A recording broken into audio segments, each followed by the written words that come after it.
کاٹ کے پھینک دو.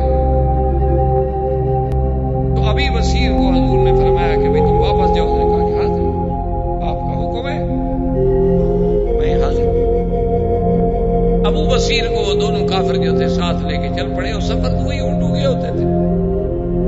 جب وہ پہنچے آج جسے آپ بیر علی کہتے ہیں، اس کا پہلا نام تھا ذل حلیفہ. ذل حلیفہ پہ پہنچے تو انہوں نے کہا کہ آج رات یہیں قیام کریں گے، یہاں سے پھر صبح کو سویرے سویرے ٹھنڈے ٹائم میں سفر کریں گے. تو ان دونوں کے پاس تلواریں تھیں. تو ابھی بصیر نے دیکھا کہ کوئی اللہ موقع دے دے. اس نے کہا دیکھیں اب حضور کا وعدہ تو ہو گیا پورا، حضور نے تو مجھے واپس کر دیا ہے. تو اس نے ایک کافر سے کہا کہ یار دیکھو چلو میں قیدی تو ہوں، تمہارے ساتھ واپس بھی جا رہا ہوں، یہ تلوار تم نے کہاں سے لی؟